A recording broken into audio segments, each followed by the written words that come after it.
What is going on, New York Giants fans? Welcome to another video from Hit Squad Productions. And in this video, I want to look at a player that I think the New York Giants should consider going into this offseason.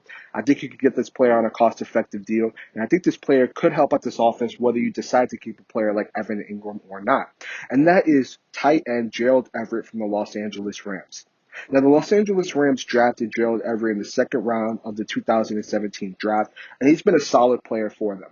Now, it came out yesterday that the Rams are going to be letting multiple players go due to the fact that they are in a cap situation right now and the cap has decreased. Now, the Rams are expected to let players like Gerald Everett, running back Malcolm Brown, and wide receiver Josh Reynolds go. When you look at their cap situation and you look at the players that they're paying currently, they're not going to be able to play players like this. And when you look at Gerald Everett, he's been a solid player for the Rams. And he's really honestly been a security blanket outside of Cooper Kupp for Jared Goff. Now, when you look at Gerald Everett, he's coming off a season in 2020 where he had 41 receptions, 417 yards, 1 touchdown.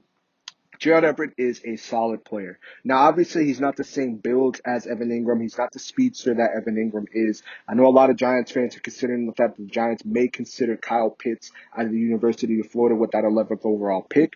But I think that if you could get a player like Gerald Everett, that's a consistent, solid player. Now, hear me out when I say that. Gerald Everett doesn't put up the best numbers. Let's be honest here. And, his career stats, they're not the best, but that's why I do think that you could get him on a cost-effective deal. Now, in 2017, he had 16 receptions for 244 yards and 2 touchdowns. 2018, he had 33 receptions, 320 yards, so they definitely bulked that up. In 2019, he had 37 receptions, 408 yards. 2020, again, 41 receptions, 417 yards. Now, you look at the touchdown aspect. 2017, he had 2 touchdowns, 18-3, 19-2, 21. He's a consistent player, but he's not a player that's going to jump on the stat sheet. When you look at the Los Angeles Rams, he's been a player that he could pick up that third down. He could be that mismatch nightmare in certain situations, but he's not going to be like an Evan Engram where he's going to demand attention like that. Evan Engram, he's going to demand attention whether he catches the ball or not due to his athleticism. Let's be honest with you. Now, Gerald Everett, when you look at the player that you're getting, obviously, he's not going to be, your future at that position, but you could get him maybe on a 3-year deal. I think that would be cost efficient. He's only, like 26 right now. So he's still young. He should be entering his prime at this point. And this is a player, to me, when I see Gerald Everett, I think the Giants could use him in a way that they used, if you guys remember, Will Tye.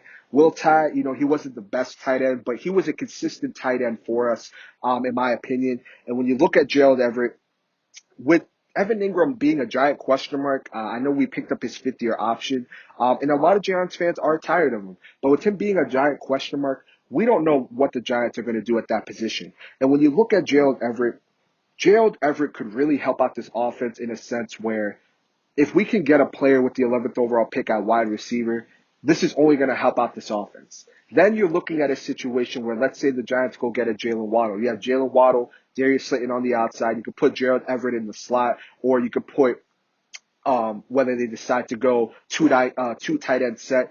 This is a player that could really help, and he's a pretty decent blocking tight end, which is something that we don't have outside of Levine Toilolo. So I think that this could be a player that the Giants look to get. Will the Giants look to get him? I don't know. We have to see how this cap situation is. There are multiple ways the Giants could free up cap. When you look at them cutting players like Kevin Zeitler, David Mayo, Levine Toilolo, Nate Solder, there's a lot of different ways the Giants could get some cap, considering the fact that we're over the cap right now. But let me know your thoughts below. I really like this player. I think that this could help out this offense, and you could get him on a cost-effective deal. He's not going to really break the bank, but this would be a nice security blanket for Daniel Jones, and hopefully we can see that progression that we expect to see going into year 3. But let me know your thoughts below. If you're new to the channel, hit that subscribe button, leave a like below, follow us on Twitter. The link will be in the description, and we'll see you in the next video.